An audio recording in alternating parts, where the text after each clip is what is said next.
आत्मदेव नावाचा एक ब्राह्मण होता साहेब, आत्मदेव ब्राह्मण. त्याच्या बायकोचं नाव होतं धुंदली. काय नाव होतं बोला? धुंदली. त्यांच्या दारात एक साधू भिक्षा मागायला येतो दादा, आणि भिक्षा मागितल्यावर ते भिक्षा देतात. आता तो साधू म्हणतो तुम्हाला काय पाहिजे असेल तर मागा. ही भागवतातली कथा आहे, लक्ष देऊ नाही का? आता साधूने विचारलं तुम्हाला काय पाहिजे का मागा. तो आत्मदेव म्हणतो मी संतुष्ट आहे, मला काय नाही पाहिजे. पण त्याची बायको म्हणते मला मुलगा पाहिजे. बरोबर आहे आई? मग ते मुलगा पाहिजे म्हणल्याच्या नंतर एक फळ तिला देतात. पण बायकांची सवय अशी आहे की मैत्रिणीला बहिणीला विचारल्याशिवाय काय करायचं. मग तिनं बहिणीला विचारलं असं असं मला फळ दिलं मी काय करू. तर बहीण असं म्हणते, नीट आहे का सगळ्या, चुकीचे अर्थ करणार मी काय बोलतो त्याचा मी जिम्मेदार आहे.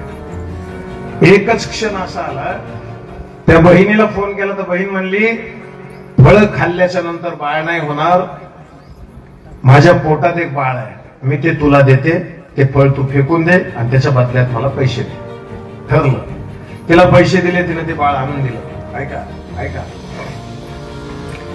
आता जे फळ फेकलं होतं ना ते गायीनं खाल्लं होतं, आणि गायीच्या पोटातून एक बाळ जन्माला आला होता. त्याची कान गायीसारखे होते आणि शरीर माणसाचं होतं. गौ म्हणजे गाय, कर्ण म्हणजे कान. ज्याचे कान गायीसारखे आहेत त्याचं नाव गोकर्ण होतं. जमलं जमलं. पण आता ते पोरग जे आणून दिलं होतं त्याचं नाव काय ठेवायचं? त्याचं नाव ठेवलं धुंदकारी. काय नाव ठेवलं बोला? दुराचारी निघाला, व्याभिचारी निघाला. एका वेश्येच्या घरी त्याच्या तोंडामध्ये विष्णू टाकून त्याला मारून टाकलं. कोणाला? धुंदकारीला. बरं का? ऐका, आता धुंदकारीला मारून टाकल्याच्या नंतर भावापर्यंत निरोप आला. सांगू सांगू 5-5 हजार जरी मित्र आपल्याला फेसबुकला असले ना तरी घरामध्ये घटना घडल्याच्या नंतर फक्त सख्खा भाऊ आयुष्यभर व्यतीत राहतो महाराज, बाकी कोणी राहत. लक्षात. मग त्यानं काय केलं? त्याचं श्राद्ध केलं, जसं आज करतोय हा अनुभव आमचा. श्राद्ध केलं. काय केलं माहित आहे? कुठं केलं श्राद्ध? ऐकता सगळे? गयेला केलं. कुठं? बरं, गयेला कशामुळे केलं? गयासूर नावाचा राक्षस तिथं होता. तो कशानंच मरत नव्हता. भगवान विष्णू परमात्म्याने त्याच्या छातीवर पाय देऊन त्याला पाताळात न्यायचं ठरवलं. त्यावेळेला गयासुरानं मागणी केली होती की जो कोणी इथं येऊन श्राद्ध करील त्याला मी मुक्ती देईल असं मला वरदान द्या. आणि म्हणून तिथं श्राद्ध करणाऱ्याला मुक्ती होते. त्याचं श्राद्ध कुठं केलं बोला ना? गयेला. आणि मग गयेला श्राद्ध केल्याच्या नंतर तरी त्याला मोक्ष प्राप्ती होत नाही. गोकर्ण घरी येतात आणि रात्रीच्या वेळेला तो रडायला आवाज येतो. गोकर्णजी म्हणतात कोण? ते म्हणतो दादा मी धुंदकारी. का? लई स्वप्न राहिले आणि मी मरून गेलो. अन्नाचे बी लई स्वप्न राहिले गावाच्या संदर्भात, मरून गेलो. आणि मी तुझं श्राद्ध केलं ना गयेला, तो मला श्राद्धही केलं तरी मुक्ती मिळत नाही. मग काय केलं पाहिजे? तर त्याने सूर्यदेवाला विचारलं काय केलं पाहिजे. आणि मग सूर्यदेवाने सांगितलं की त्याला भगवत चिंतन ऐकवायला पाहिजे. आणि बरोबर त्याच पद्धतीने इथंही श्राद्ध आहे. पण आता अडचण अशी, आपण सगळे इथं बसलो नाही दादा मंडपात. आता तो गोकर्णाचा भाऊ जो होता ना त्याला शरीर नव्हतं, बरोबर, पण फिरत कुठं बसू मी? गोकर्ण म्हणले मंडपात बस. ते म्हणलं मंडपात बसता येत नाही ना.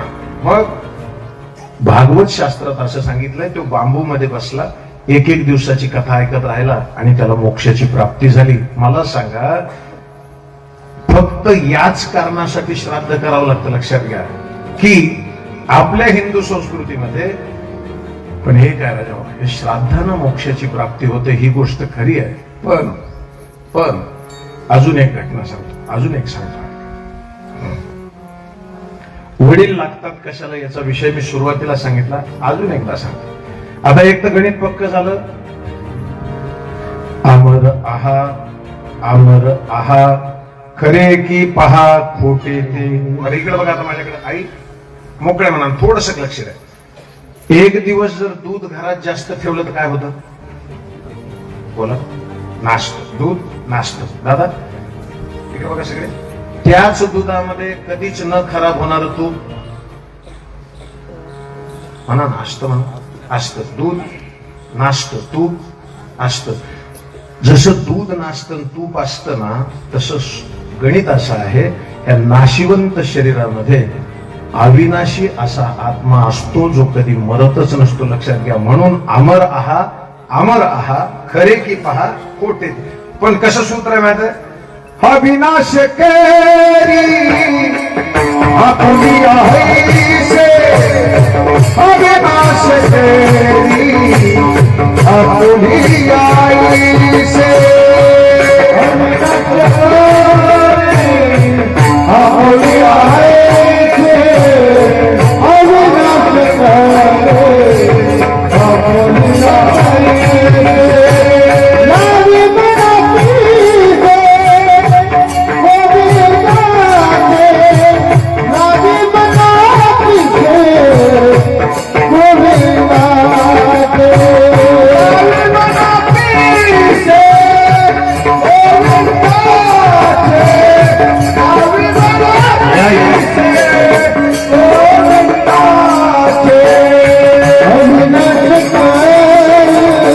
आपुली आहेसे.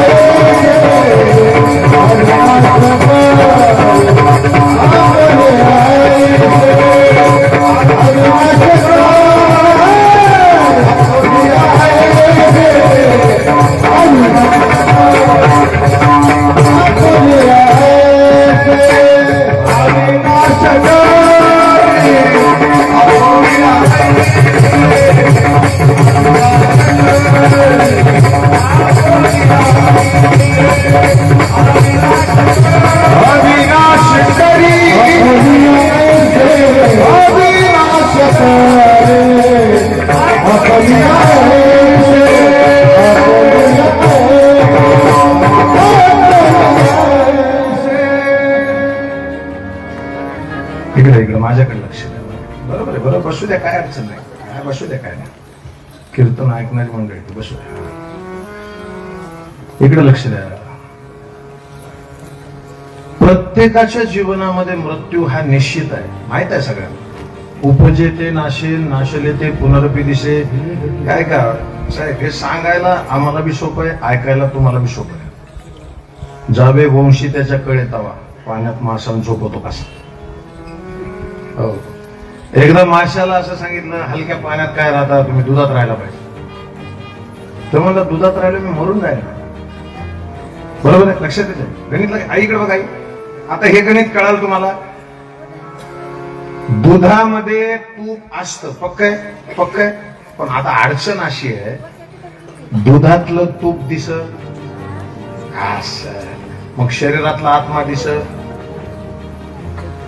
बोला, दिसत नाही. एक जण म्हणला सगळं तुम्ही सांगायचं, कशाला आमच्या डोक्यात आलं. असं नाही आई. मनानं नासलेल्या दुधात तूप निघतं का नासवलेल्या दुधात निघतं? नासवलेल्या. मनानं नासल्यावर तूप निघत. ते गणित लक्षात घ्या. नासवावं लागतं म्हणजे त्याला काय टाकावं लागतं? हा, विरजण. छान. काय टाकावं लागतं? विरजण. बरोबर. बरं मला सांगा, दूध जास्त आहे का दही जास्त आहे? नाही, दुधात टाकलं ना तुम्ही दही, बरोबर. मग दही जास्त होतं का दूध? दूध. आणि दही कमी. मग कमी दह्यानं जास्त दुधाला आपल्यासारखं केलं का? बोला ना, नाही का कळालं? बरं असं सांग. घरामध्ये सून आली तर तुम्ही सुनासारखे झालात का सून तुमच्यासारखी झाली?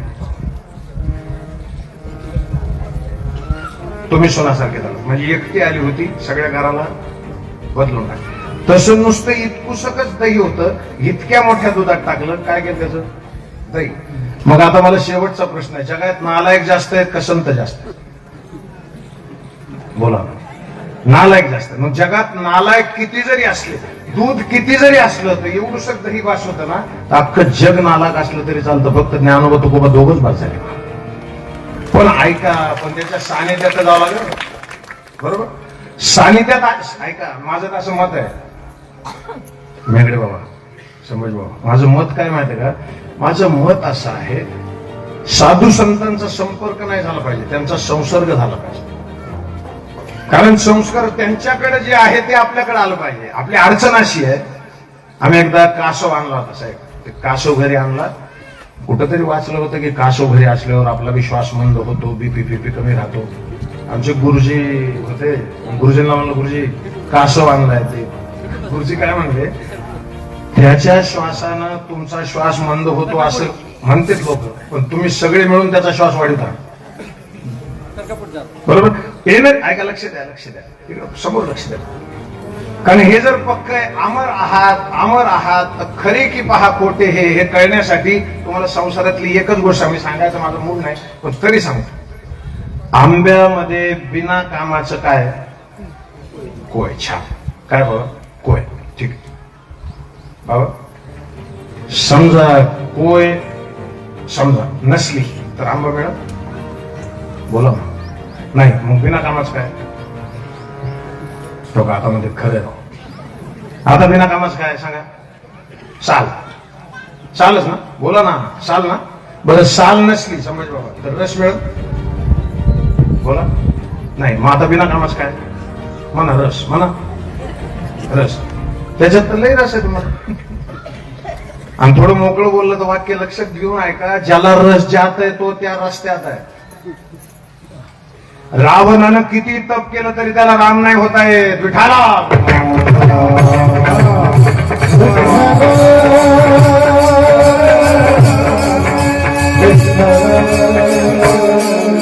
म्हणून वाक्य लक्ष देऊ नका. मी वापस एकदा सांगतो ऐका. रावणानं तपश्चर्या केली तर त्याला राम होता येत नाही. त्याचं कारण असं आहे, त्याच्या तपाच्या अगोदरचा हेतू चुकीचा आहे, आणि ज्याचा हेतू चुकीचा आहे त्याचा सेतू चुकीचा आहे. लक्षात घ्या आई, लक्षात घ्या.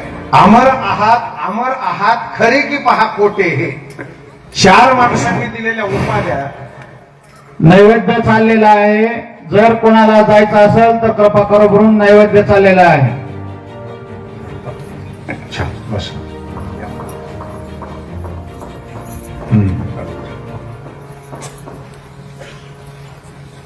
सगळेजण लक्ष द्या, फार लक्ष देण्यासारखं. काही काही गोष्टी अशा फार भारी आहेत ना. आता हे नैवेद्यावर मला एक गोष्ट आठवली, तेवढी सांगतो बघते. आता जो नैवेद्य दाखवायला गेलेत का नाही, काही सुशिक्षित माणसं काय म्हणतात, ते नैवेद्याचा आणि कावळ्याच्या स्पर्शाचा आणि त्याचा काय अर्थ आहे, एवढंच टाइमपास आहे. आई, आईकडे बघा. माळवदावर ठेवलेल्या खारवड्या पापड्या कावळा नेतो का नाही? नेतो. रस्त्याला मेलेलं जनावर कावळा खातो का नाही? खातो. मग असं श्राद्धाला ते वाढून ठेवलेलं ताट ते कमवून त्याला चोच लावत नसेल? तुम्हाला माहितीच नाही त्याच्या मागलचं गणित काय. त्याच्या मागलचं गणित असं आहे, अरण्यकांड नावाचं रामायणामधलं एक कांड आहे. त्या रामायणामधल्या अरण्यकांडामध्ये प्रभू रामचंद्रानं सीतामाईला एक हार घातला होता, आणि त्या हार घातल्यावर सीतामाई अत्यंत सुंदर दिसत होत्या. इंद्राचा पोरगा, त्यानं जयंत त्याचं नाव होतं, त्यानं कावळ्याचं रूप घेतलं आणि कावळ्याचं रूप घेऊन सीतामाईच्या पायाला अशी चोच लावली. रामानं धनुष्याला बाण लावला, म्हणला तुला संपवून टाकतो. कुणाला? कुणाला? बोला, भिवू नका. कुणाला? कावळ्याला. तेवढ्यात नारद मध्ये आले, म्हणले आपला माणूस आहे. असे नारद लई आहे. गाडी धरली फोन, फलानं केलं की फोन. बरोबर. त्यांनी लक्षात आलं मला काय म्हणाय. तर नारदानं सांगितलं आपला माणूस आहे, मारू नका याला. पण प्रभू रामचंद्र म्हणले मी बाण काढलाय, माझा बाण वापस जात नाही. ठीक आहे. मग कावळ्याचा एक डोळा पडला. काय पडला होता? एक डोळा. तेव्हापासून आजपर्यंत कावळ्याच्या जातीत 2 डोळ्याचा कावळा जन्माला? बोला ना. नाही. बरोबर. याला म्हणायचं रामबाण औषध. याला काय म्हणायचं? डबल डोळ्याचा कावळा. पण त्या कावळ्यानं पायावर डोकं ठेवून प्रार्थना केली की देवा, सगळं जग मला असंच नाव ठेवील, माझा बी कधीतरी सन्मान झाला पाहिजे, मला आशीर्वाद द्या. आणि मग त्याला हे पितर पंधरवाड्याचे 15 दिवस, दशक्रियाविधी आणि श्राद्धाचा दिवस, त्यानं चोच लावल्याशिवाय आपल्याला खाता येत. आता हे झालं आपल्या गावाकडचं. मुंबईला कावळे पाळले. विनोद म्हणून नाही सांगालो, मी बघितलेच जाऊन. खोटं बोलत असं तोंडात किडे पडते माझ्या. वस्तुस्थिती आहे. काहीच नाही. 500 रुपये द्यायचे, चोच लावून वापस आणायचे. हे नाही ना चालायचं. हे नाही. आता मला सांगा, आता भाऊ इकडे बघा, तुम्ही सगळे माझ्याकडे बघा, इकडे मला सांगा, तुम्ही होता म्हणजे तुम्ही आहेत, मसाजो आहे. तुम्ही नसणार, मसाजो बोला असणार. तुम्ही अगोदर नव्हता त्या गावात, सुना म्हणून आलेला, तेव्हा बी मसाजो होत. नव्हतो आपण तेव्हा बी होतो, आहेत आपण तवा बी आहे, आणि नसणार आपण तवा बी. मग गाव कोणाचं आहे? बरोबर. मग गाव कोणाचं आहे ऐका ना. आता इथं असं आहे, मर नाही आधी राहिलो मरू, मर नाही आधी राहिलो मरू, मर नाही आधी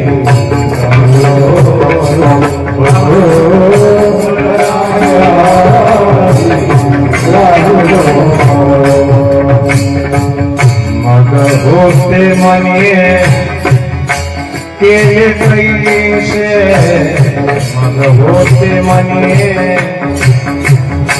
केले कैसे, तुम्ही पहा आमचे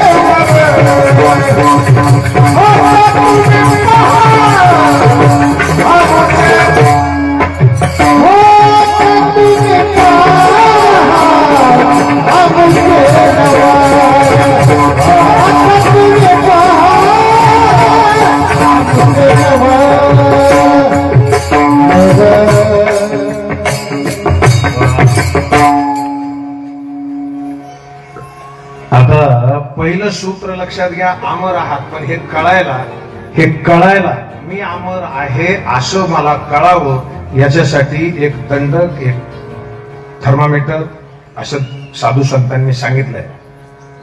नमना देह माझा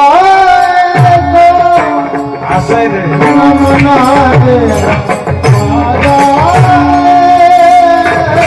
नमना देह माझा,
देह माझा नाही असं आपण म्हणावं लागतं. कसं म्हणा तसं कसं म्हणा मला सांगा.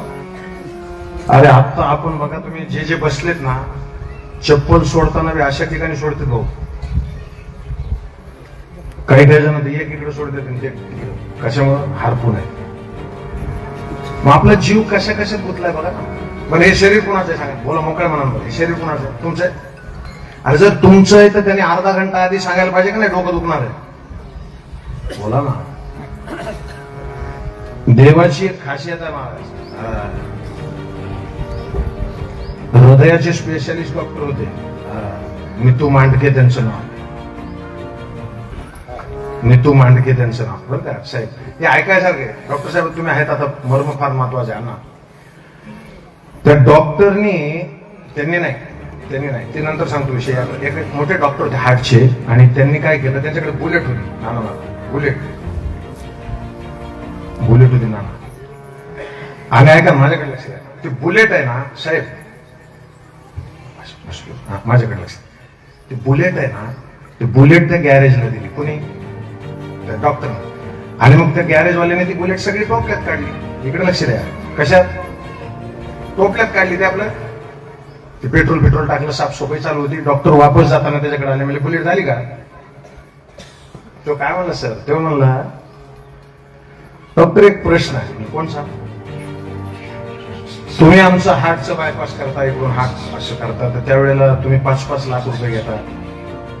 मग आता आम्ही बुलेट तुमची सगळी काढली हो खायचं, आणि आम्हाला फक्त 7,000 मिळणार सर्व्हिसिंगचे. डॉक्टर म्हणले मी तुला 5 लाख रुपये देणार. कशाचे? बुलेटच्या सर्व्हिसिंगचे. फक्त एक आहे, बुलेटची सर्व्हिसिंग होस तर बुलेट बंद पडू द्यायची नाही. कळलं का? उगाच नसते पैसे कुणाचे, तुम्ही समजत घ्या. डॉक्टर म्हणले बुलेट चालू ठेव आणि सगळी सर्व्हिसिंग कर, जमते नाही. तसं आम्ही हार्ट बंद पडू देत, ती कला आहे, ती कला आहे. आणि आम्हाला साधू संतांना ती कला साधलेली आहे, आम्हाला नाही. आम्ही महाराज आहे, आम्ही संत होऊ शकत. संत महाराज असतातच याच्यात शंका नाही. महाराज संत असतीलच का हा विचार आहे. विठाला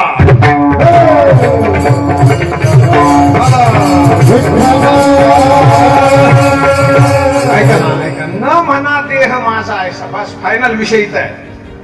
मग भरवसा कळील. माझं नाही म्हणलं की सुटत आहे माणूस. बघा तुम्ही. बरं आता अजून सोपं सांगतो. तुमचं लग्न झालं, पुरुष मंडळीकडे बघा, माझ्याकडे आई तुमचं बी झालं. ज्या दिवशी कन्यादान होतं त्या दिवशी वडिलांनी असं हातात पाणी घेतलं, काय सांगितलं, आजवर आमची होती आता तुमचीच आहे. म्हणजे त्यांनी सोडून दिलं आणि आपण स्वीकारलं. मग अडकल कोण? बोला ना. आपण अडकलोत कशामुळं? माझं म्हणल्यामुळे. कशामुळं? बोला ना. माझं म्हण. अरे दुसरं कारणच नाही, तुमच्या लक्षात घ्या. रस्त्याला जर एखादा ऍक्सिडेंट झाला ना तर आपण नुसतं लांबून बघून जाऊ, फक्त एकदा ओळखीच आहे का कोणी ह्याच्यात. बरोबर बरोबर. आणि समजा जर जनावर मेलेला असलं त्याच्याकडे बघत सुद्धा नाही. समजा माणसं दिसले तर ओळखीच आहे का कोणी बघते, आणि ओळखीच नसले लय वाईट झालं, लय वाईट झालं, चला. ज्याच्या घरी दुःख झालंय ना यांना विचारा रे पुन्हा पुन्हा. मला एक सांगू, खरं खरं काळजावर दगड ठेवून कार्यक्रम केला हिराजावर. एका कार्यक्रमाचं क्षण आहे का, पण करावं लागतं.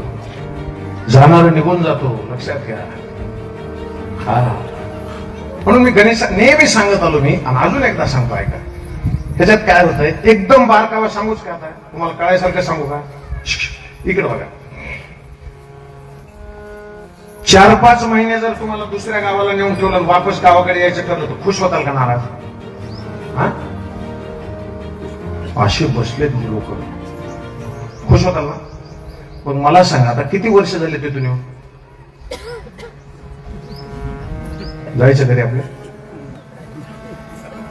तो का आता खाली बघत, म्हणजे खाली बघत ते लवकर वर येतात. वाकडं नाही बोलायला अजिबात, अजिबात नाही, अजिबात नाही बोलायला. मृत्यूची भीती कशाची आहे महाराज? कशाची भीती आहे? आया है सो जाएगा राजा रंग. अडचण अशी आहे, मृत्यू नैसर्गिक यायला पाहिजे.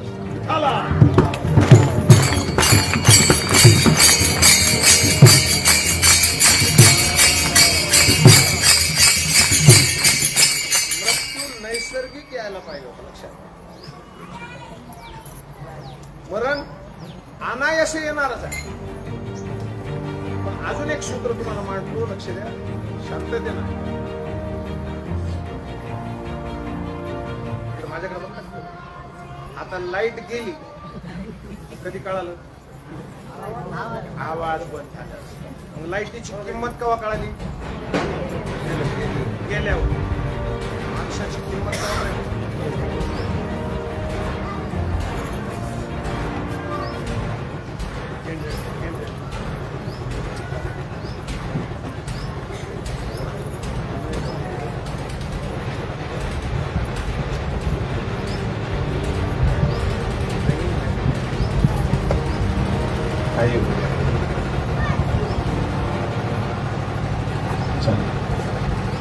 जुनं आहे ते. हा इकडे लक्ष द्या, इकडे लक्ष. फोटोवर आलो मी सांगा. हा माणसाची किंमत. बरं अजून सोपं तुम्हाला काय सांगतो. इकडे बघा, इकडे बघा. तोंडामध्ये दात आहे ना, इकडे बघा. सगळे लक्ष द्या. पंचक्रोशीतले आमचे सगळे वारकरी संप्रदायाचे सगळे मोठी मोठी मान्यवर माणसं इथं आहेत. राजकीय क्षेत्रातले आहेत, सामाजिक क्षेत्रातले आहेत, वैद्यकीय क्षेत्रातले आहेत, शैक्षणिक क्षेत्रातले आहेत. आपा इकडे बघून मला सांगा, तोंडात दात आहे ना? बोला, आहे ना साहेब? तोंडात दात आहे तोपर्यंत जीभ तिथं जात.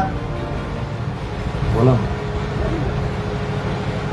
मसाल दो तोवर जीभ तिथं जात नाही. आणि एकदा दात पडला पुन्हा 100 वेळेला जीभ तिथं जाते. कारण त्या जिभेला त्या दाताचा अभाव सतवतो. तसा आमच्या तालुक्याला या संतोष अण्णाचा अभाव सतवतो. महाराज लक्षात. लक्षात घ्या. पण अडचण अशी आहे त्या चीप तिथं जाऊन फायदा नाही ना. आता काय लोक वाचत नसतील का रोडला लिहिलेलं न्यायाच्या प्रतीक्षेत?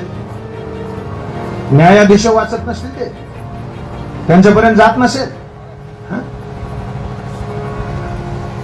पण एक वाक्य बोलतो, थोडं मोठं वाक्य बोलतो, माफी मागून बोलतो सगळ्यांना. जेवढे न्यायाधीश आहेत ना तेवढे कायदाधीश आहेत. वाक्य कळलं? जेवढे न्यायाधीश आहेत तेवढे कायदाधीश आहेत. फक्त न्यायाधीश तो एकटाच आहे. आणि तो जेव्हा न्याय करतो, वाक्य परत एकदा ऐका, दुनिया की कोई वकालत नहीं चलती जब फैसला ऊपर से उतरता है. त्याच्या न्यायाची प्रतीक्षा आता खरी. विठाला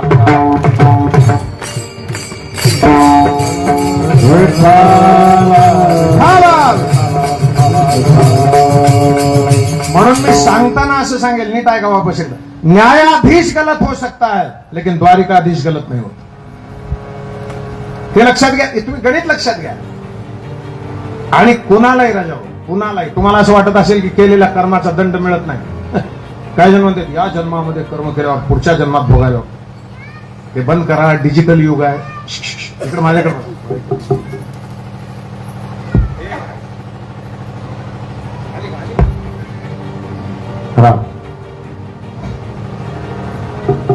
इकडे माझ्याकडे बघा.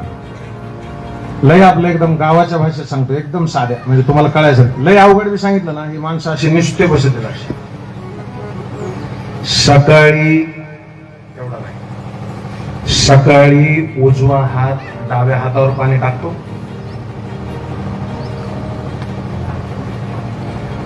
10 वाजता न्याहारी केली की डावा हात उजव्या हातावर पाणी टाकतो. बोला ना, एवढ्या लवकर फेड आहे. आणि लोक म्हणतात पुढच्या जन्मात. अरे नाही राजा, तुम्हाला माहित आहे सीतामाईला वनवास झाला, लोक म्हणतात तिची काहीच चूक नसती. नसतं तसं. पद्मपुराण आहे, त्या पद्मपुराणामध्ये एक कथा अशी येते, सीतामाई 5-6 वर्षाच्या होत्या, त्यांच्याकडे राघून महिना विकायला एक जण आला होता, तर त्याच्यामधला राघू मला पाहिजे असं म्हणायचं. तर तो विकणारा काय म्हणला, दादा हे दोन्ही घे, मला महिन्याचे पैसे देऊ नको, पण ते त्यांची ताटातूट करू नका. तू पोरगीच होती छोटी. ते म्हणले मला राघूच पाहिजे, नाही तर आमच्या वडिलांना सांगा ना. मग ते म्हणलं घ्या मला. मग तसं घ्या. त्यांनी राघू घेतला, महिना घेतली, पण त्या महिन्यानं जाताना वापस एकदा बोलू का, मराठी कळते काय का, महिनाने मैना कहा तो मोल भयो 10-20 और बकरी ने मैं कहा तो कबीर कटायो शीश. त्या महिन्यानं सांगितलं जाताना, तू जशी माझ्या मालकाची माझी ताटातूट केली, येणाऱ्या काळात तुला तुझ्या मालकाचा वियोग भोगावाच लागेल. मग आता मला सांगा, एवढा मोठं कर्म झालं, त्याला भोग भोगावा नाही लागणार? हा, जैसे ज्याचे कर्म तैसे. क्षणिक सुखासाठी आपुल्या होतो कुणी नीती भ्रष्ट. माझं तर एक वाक्य ऐका कडे, आयुष्यावर बोलूच का थोडं. जाणकार लोक लक्ष देऊन आहे. 25 गुलाबजामुन खाल्ले. किती? बोला. फार महत्वाचं आहे वाक्य. लक्ष द्या. ऐका, लक्ष द्या. गणेश म्हणा, किती गुलाबजामुन खाल्ले दादा? 25. ठीक आहे, इकडे माझ्याकडे बघा, किती खाल्ले? 25. आता पोट काय म्हणतंय? इकडे बघा, म्हणजे जिवंत आहेत ना तुम्ही सगळे. माझ्याकडे बघा, किती गुलाबजामुन खाल्ले? 25. साहेब आता पोट काय म्हणतंय? आता बस. आता काय म्हणते? बस. आता बस. पण तरी 26व्या मध्ये घातला तर ते 26व्या जे मध्ये जाते का, त्या 25ला बाहेर काढते. ज्याला कळालं त्याला धन्यवाद. 26वा गुलाबजामुन खायचा घोटाळा झाला, हे लक्षात घ्या. म्हणून एक लक्षात मी काय म्हणतो, न म्हणा देह माझा आहे, मग कळतो शरीरामध्ये थांबलोय आपण. लक्षात घ्या. पंचमहाभूताचं शरीर झालं. थोडे सुशिक्षित जे माणसं ते माझ्याकडे बघा. पंचमहाभूताचं शरीर झालं वेंगडे बाबा. आता पंचमहाभूतामध्ये कोण कोण? बोला. पृथ्वी, आप, तेज, आता बघा, आता जेवढे आमच्या पक्षाचेच नाही, म्हणजे वारकरी संप्रदायाचे, माळकरी, तेवढेच सांगत आहेत, बाकीचे नसते. कारण त्यांना पंचमहाभूत माहितीच नाही, त्यांना दुसरेच भूत माहिती. पंचमहाभूत आम्हाला थोडं तुमच्यासारखं बोलू स्पष्ट झालं. चला इकडे बघा, इकडे बघा. पंचमहाभूताचे शरीर आहे का नाही माय? मग आता मला सांगा, सुरुवात कुठून करायची? म्हणा पृथ्वी. आपण कुठले? जाऊ का घरी जाऊ का? मी कळाले तुम्हाला. आपण कुठले? इथले. मग पृथ्वी, पुन्हा पाणी, पुन्हा अग्नी, पुन्हा वायू, पुन्हा आकाश. चला इकडे बघा, इकडे बघा. आलोत कुठून आपण? आकाशातून. जमलं. कुठून आलो? आकाश. आकाशामध्ये आपला प्राण होता. तो वायू तत्वात फिरायला सुरुवात केली. त्यावेळेला त्याला चांगल्या आई वडिलाची वाट बघत होता तो. मग चांगल्या आई वडिलांचं त्याला जे अपेक्षित होते तसे आई वडील, त्यांचं खाली लग्न झालं. त्यांनी जो विकार भोगला त्या विकाराला काम अग्नी असं नाव आहे. पहिलं आकाश, पुन्हा वायू, तिसरं अग्नी. आता ते बाळ गर्भात आलं. गर्भात काय?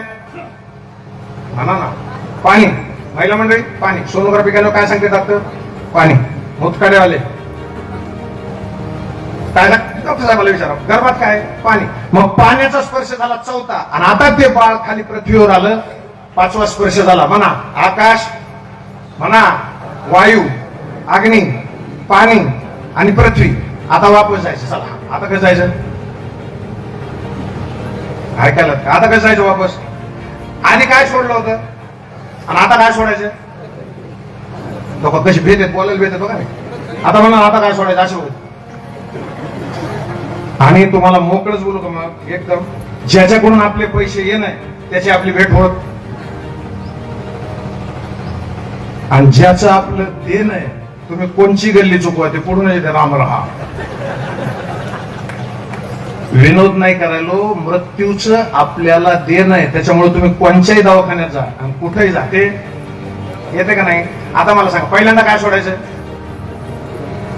समज काय सोडायचं पहिल्यांदा? बोला ना काय? पृथ्वी. आता पृथ्वी सुटली म्हणजे काय झालं? अण्णांचा देहत्याग किंवा अण्णांची घटना ही बाजूला काढा. 1 मिनिटासाठी घरामध्ये वयस्कर माणूस पलंगावर झोपून जेव्हा मरतो त्यावेळेला पहिल्यांदा काय बंद होत आहे त्याचं? पहिल्यांदा जेव म्हणा. आणि मग ह्याच बायका बघायला जातात आणि तुला काय म्हणतात माहिती का? आता नाही आता जेवण बंद झालं. काय बंद झालं पहिल्यांदा? डॉक्टर साहेब, पृथ्वी तत्व बंद झाल्यामुळं अध्यात्म असं सांगतं की आतलं पृथ्वी तत्व संपलं. मग पृथ्वीतून उगवणारी कुठलीच वस्तू ते खात नाही. मग त्याला काय पाचते पुन्हा? बोला ना. पाणी. म्हणजे पहिलं तत्व संपलं. आता जलतत्वामध्ये आहे तोपर्यंत ते पाणी बी घेत, पण एकदा पाणी इकडे टाकलं इकडून बाहेर निघ.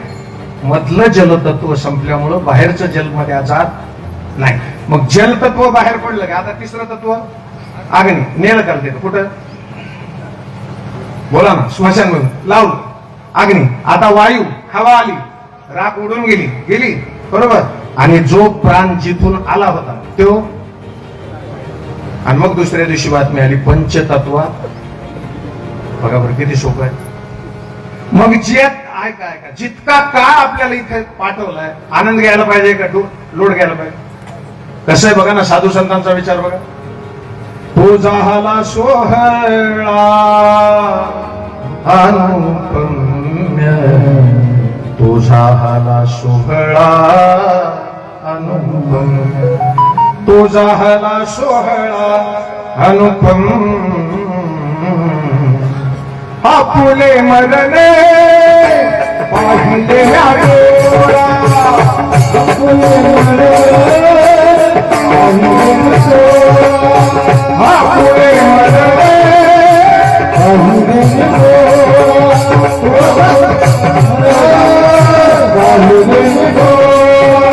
तो झाला सोहळा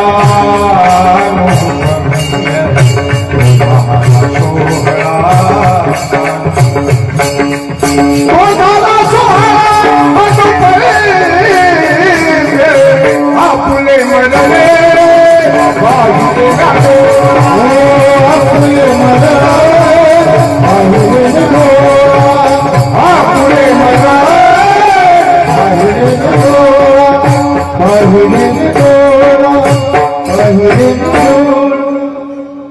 बस मला 10 ते 12 वेळ दिली होती. 5 मिनिटं वर झाली. अजून एक होत आहे, कुठलीही गोष्ट वेळेवर झाली पाहिजे. कुठली इकडे माझ्याकडे बघा. माणसांची अडचण अशी आहे, इथं जरी बसले ना आता इथं तरी 10 मिनिटाला गाड्याकडे त्यांना काय वाटतंय.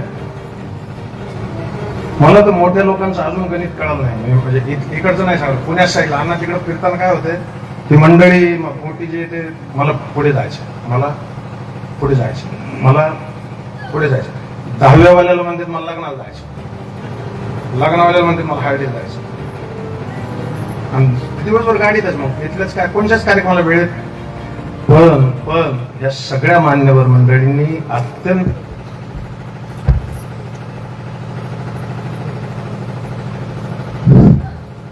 आली का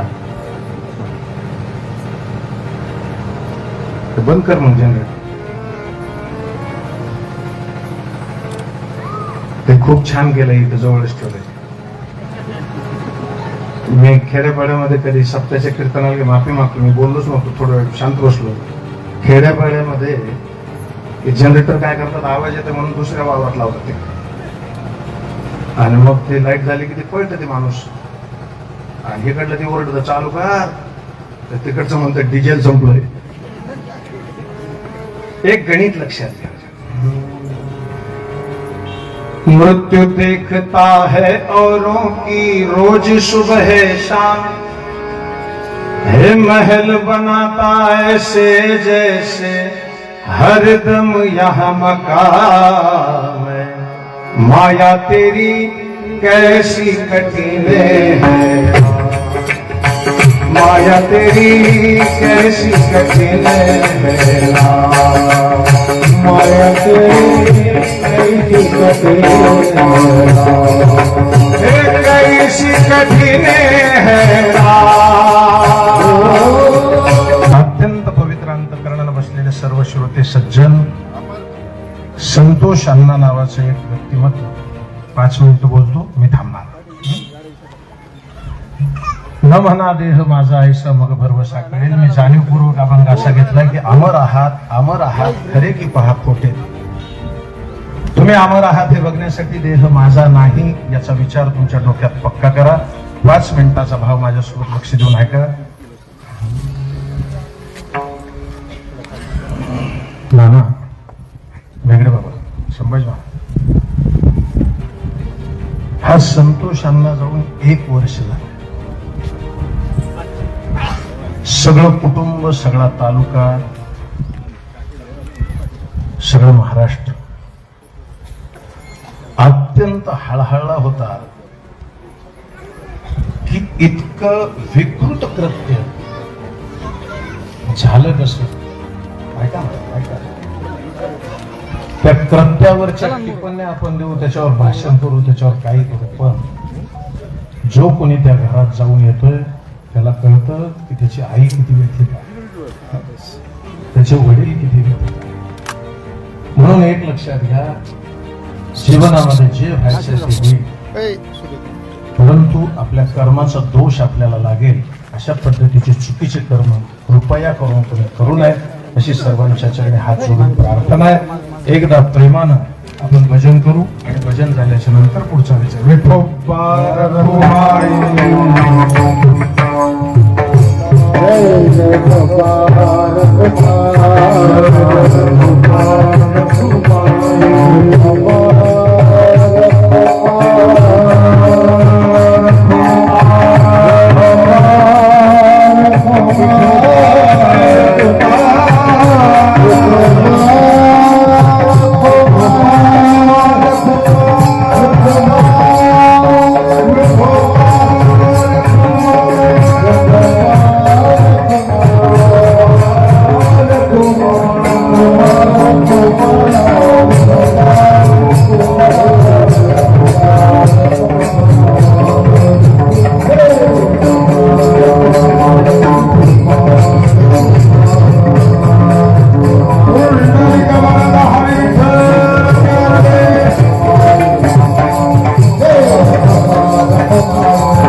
सगळे बसून घ्या पटापट.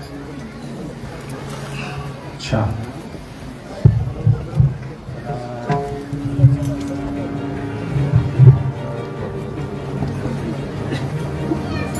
बसून घ्या भाऊ. कॅमेरावाले ते खाली बसायला सेट करा. हो.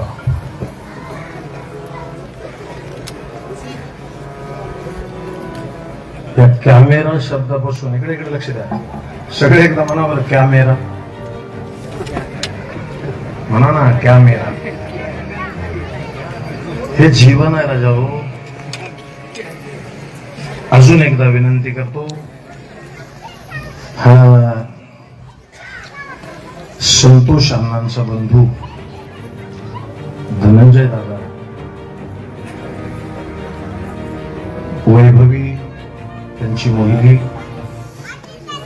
विराज त्यांचा मुलगा, अश्विनी नावाच्या वहिनी,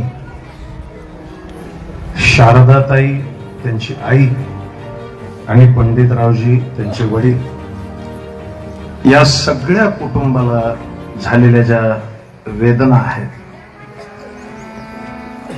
अतिशय साधं जीवन जगणारं हे कुटुंब, डीजे ए डीजे व्यथा इतकी झाली. नीट ऐका, नीट ऐका. या महाराज, या समोर या. विठाल विठाल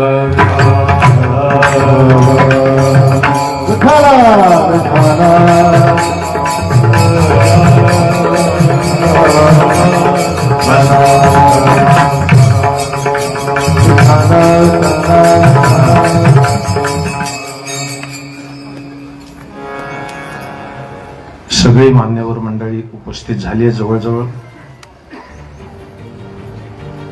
पंचक्रोशीतून आलेल्या सर्वच क्षेत्रातील बंधू भगिनींच्या चरणी नतमस्तक होऊन प्रार्थना करतो. आयुष्यभर आपण कुठल्या देवाला प्रार्थना केली नसेल तरी चालतं, पण या देशमुख परिवाराला न्याय मिळावा याच्यासाठी सगळ्यांनी अंतःकरणपूर्वक ईश्वराला प्रार्थना केली पाहिजे आणि त्यांच्या त्या प्रक्रियेमध्ये ज्या पद्धतीनं आपल्याला जमतं त्या पद्धतीनं सहकार्य निरंतर ठेवलं पाहिजे अशी प्रार्थना करतो. कैचा धाक सकळ हे आपुले, आणि त्याच्या पुढचं शेवटचं प्रमाण असं आहे, देवची बरे तुका म्हणे खरे तुम्ही. व्यासपीठावरून कुणाचाच नामोल्लेख न करता सगळ्या आलेल्या मान्यवरांच्या चरणी एकदा साष्टांग दंडवत करतो. सांप्रदायिक क्षेत्रातील माझ्या पितृतुल्य ठिकाणी असणारी सगळी मंडळी, मेंगडे बाबा आहेत, बोधले बाबा आहेत, संभाजी बाबा आहेत, नाना महाराज आहेत, परमेश्वर महाराज आहेत, गणेश महाराज आहेत, विष्णू महाराज आहेत, जोगदंड भाऊ आहेत, सगळे मान्य सगळ्या महाराजांना पाया पडतो. आणि एक दोन गोष्टी आहेत. दादा आले,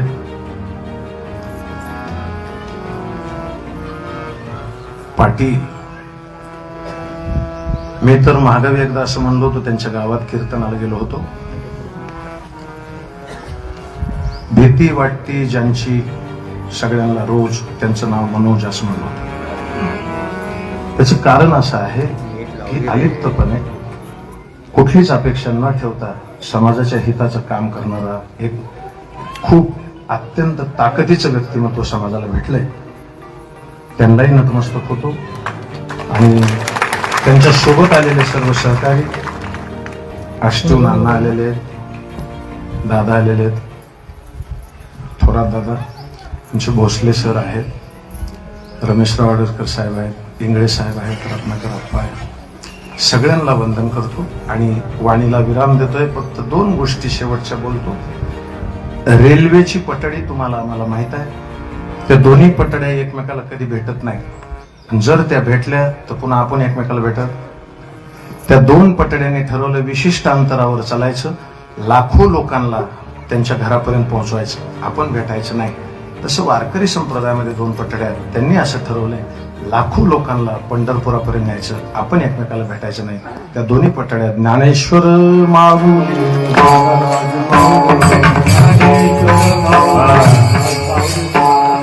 सांजे आजेकर दादा जे गायनाच्या क्षेत्रातलं वैभव आहे, जे नखाते भाऊ आहेत संजू भाऊ, त्यांची उपस्थिती, सर्व टाळकरी दादा, पाया पडतो सगळ्यांच्या. दत्ता आहे आमचा ढवळे, त्याची साऊंड सिस्टीम आहे. आमच्या परिवाराच्या सभास आमच्या संगीताताई ठोंबरेताई आलेल्या आहेत, त्यांनाही वंदन करतो. आणि वाणी विराम करताना एक विनंती आहे, मी इथं कीर्तनकार म्हणून आलेलो नाही, मी घरातला परिवारातला एक सभासद आहे म्हणून आलोय. त्याच्यामुळं प्रार्थना आहे, बुक्का लावून सत्कार करून नारळ देऊन ह्या भानगडी अजिबात करू नयेत, अशा सर्वांच्या चरणी प्रार्थना आहे. रमेश भाऊ पण आलेला दिसतो, आमचा पोकळे वर्गमित्र आहे माझा, तो त्यालाही वंदन करतो आणि वाणीला विराम. विठ्ठल जय जय बोलिले करू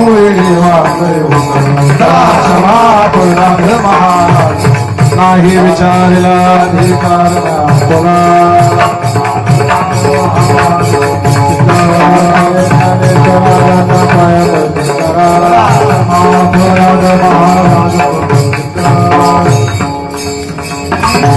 बघा, इथं सूचना दिल्या जातील, अजिबात गोंधळ न करता पुढचा कार्यक्रम होईल. धावपळ अजिबात ज्ञानदेव तुकाराम तुकाराम तुकाराम. टाळकरी खाली बसतील आणि बाकीच्या सूचना देणारे जे कोण आहेत पुढे. मसाजोग मधील सर्व तरुण मंडळीला विनंती, आपण स्वयंपाकघराकडे या.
सगळे बसून अच्छा.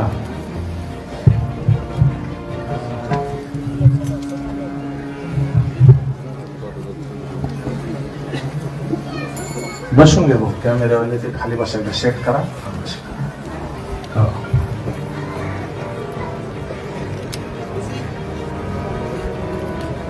या कॅमेरा शब्दापासून इकडे इकडे लक्ष द्या सगळे, एकदा मनावर कॅमेरा म्हणा ना, कॅमेरा हे जीवन आहे राजा हो.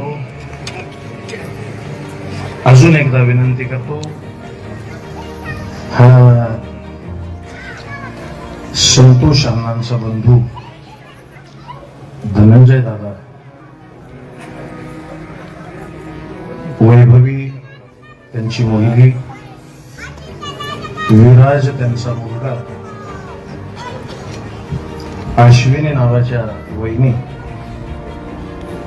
शारदाताई त्यांची आई आणि पंडितरावजी त्यांचे वडील, या सगळ्या कुटुंबाला झालेल्या ज्या वेदना आहेत,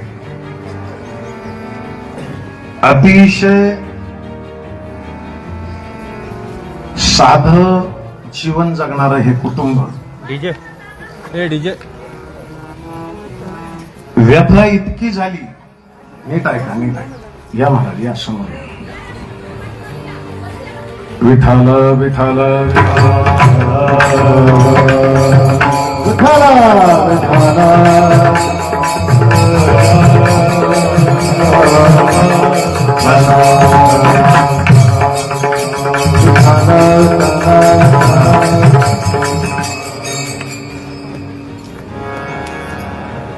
सगळे मान्यवर मंडळी उपस्थित झाली आहे. जवळजवळ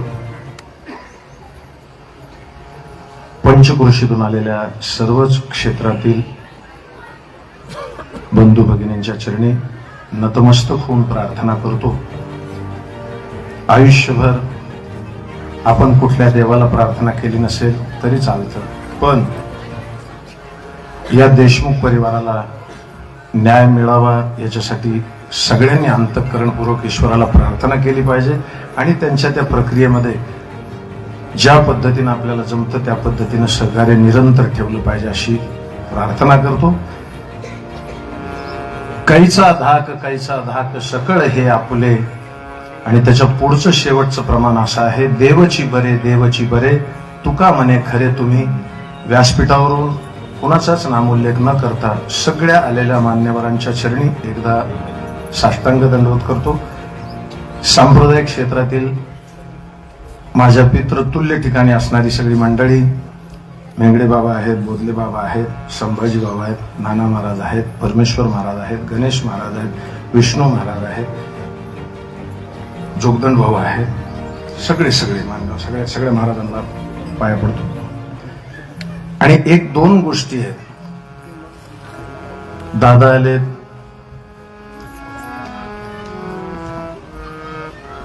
पाटी, मी तर महागावी एकदा असं म्हणलो होतो, त्यांच्या गावात कीर्तनाला गेलो होतो. भीती वाटती ज्यांची सगळ्यांना रोज, त्यांचं नाव मनोज असं म्हणलं होतं. त्याचं कारण असं आहे की अलिप्तपणे कुठलीच अपेक्षा न ठेवता समाजाच्या हिताचं काम करणारा एक खूप अत्यंत ताकदीचं व्यक्तिमत्व समाजाला भेटलंय. त्यांनाही नतमस्तक होतो. आणि त्यांच्या सोबत आलेले सर्व सहकारी, आष्टू नाना आलेले आहेत, दादा आलेले आहेत, थोरात दादा, त्यांचे भोसले सर आहेत, रमेशराव आडरकर साहेब आहेत, इंगळे साहेब आहेत, रत्नाकर अप्पा आहेत, सगळ्यांना वंदन करतो. आणि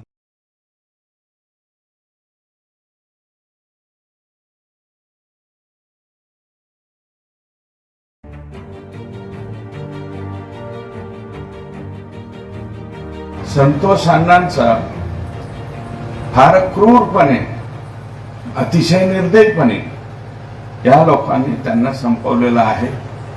निश्चितपणे आपण 1 वर्ष पूर्ण होत आहे. आता जिल्हा लेवलवरती चार्ज फ्रेम पर्यंत ही केस त्या ठिकाणी आलेली आहे. कालचा एक दिवस एक आरोपी नाही म्हणून आणि विनंती म्हणून 1 तारीख वाढवली, परंतु पुढची तारीख वाढणार नाही. निश्चितपणे अशा प्रकारची विनम्र विनंती न्यायालयाच्या बाबतीमध्ये आम्ही त्या ठिकाणी करू. अशा प्रकारची निश्चितपणे आपण सर्वजण कामगिरी करू.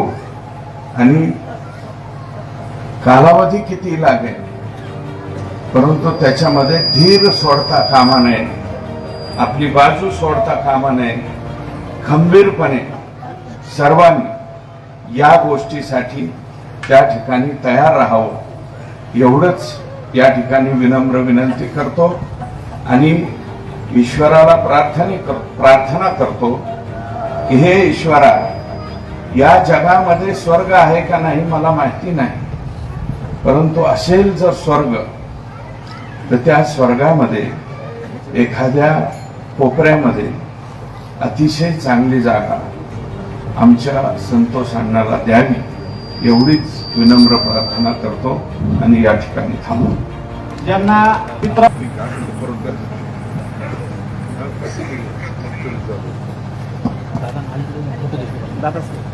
दादा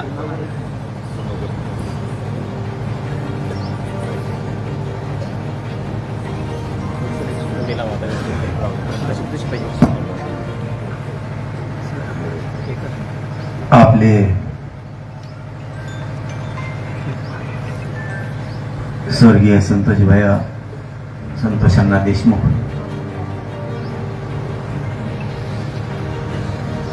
त्यांना आता आपल्यातून जाऊन 1 वर्ष झालंय.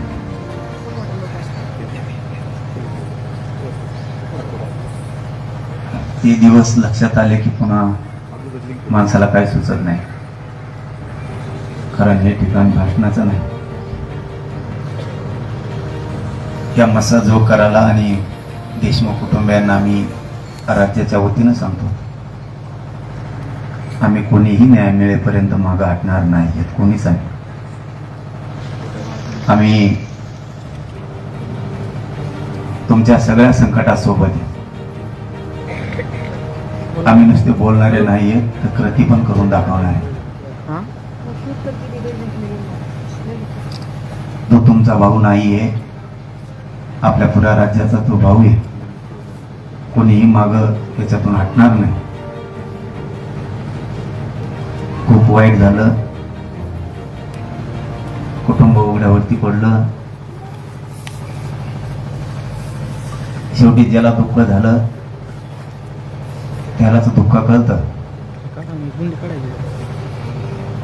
आम्ही मात्र धनंजय भैया तुम्हाला वेळोवेळी शब्द पण दिलेला आहे. आणि आजही इथं सगळे वारकरी संप्रदायापासून सगळेच राजकीय नेते सुद्धा आलेत. आपल्या संतोष अण्णांना सगळ्यांनी भाऊ मानले. तुम्हाला कोणत्या संकटात आम्ही अर्ध सोडणार नाही. कसलं पण येऊ दे. मोगा बोलताना दसांना म्हणले, समोरचे काहीतरी डाव टाकू पाहतायत. अण्णा समोरच्या म्हणायचंच नाही, सरळ नाव घ्यायचं. डाव टाकतोय फक्त दारे. आमच्या भावाला जर, आमच्या संतोष भैयाला जर आणि त्या कुटुंबाला जर तुम्ही न्याय मिळवून देणार नसाल तर तो कितीही मोठा नेता असू दे, फक्त आरोपी सुटायसाठी प्रयत्न करतोय. मुंडक्यावर जर पाय दिला नाही तर मराठीच्या अवलाद आम्ही सांगणार नाही. एवढं लक्षात घ्या. मी पडद्याच्या आडून बोलत नाही कधी. जे आहे ते रोखठोक बोलावं. आता समोरचे म्हणायचे दिवसात अन्न नाही राहिले. आपला माणूसच जर गेला, त्यांना मोजायचं तरी किती दिवस. तुमच्यावर बी काल काहीतरी आरोप झालाय, म्हणजे हे सुरू राहणार आहे. काय मला ते माहित नाही, पण तिथला ते विषय इथं नाहीये. परंतु जर सरळ सरळ म्हणलं जातं, आरोपीची मला आठवण येते. कितीही राक्षस असला, पूर्वीच्या देवदेवतांच्या युद्धात राक्षस असायचे, पण राक्षस सुद्धा नियतीला धरून असायचे असं मला वाटतं. कोणतेही नियम तोडून कधी युद्ध झालं नाही. देवाच्या काळात सुद्धा सूर्य जर मावळला तर युद्ध थांबलं जायचं. म्हणजे राक्षस सुद्धा नियम पाळायचा. ही पैदासच नेमकी कोणाची राक्षसाची सुद्धा नसावी, ही वेगळीच कोणाची तरी असावी. एखाद्याचं घर जर उजाडलं, एखाद्याच्या घरावरती एवढं मोठं संकट आलं, तरी जर तुम्ही त्या भाषेत बोलत असताल तर आम्ही सुद्धा मराठी एवढे कमजोर आणि कच्चे नाहीये. फक्त आम्ही संयमाने घेतोय. त्याचा गैरफायदा तू घेऊ नको.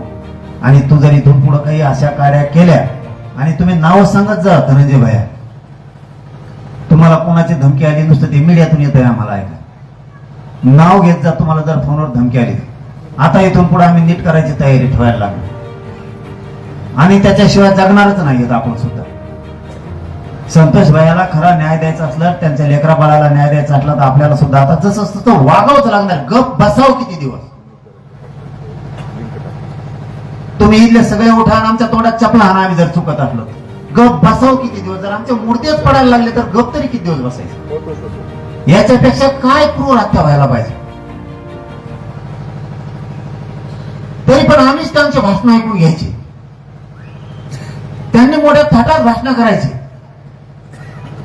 एक खून झालाय, देशमुखांचं कुटुंब सगळं उन्हात उघड्यावर पडलंय, तो आनंदाने भाषण करणार.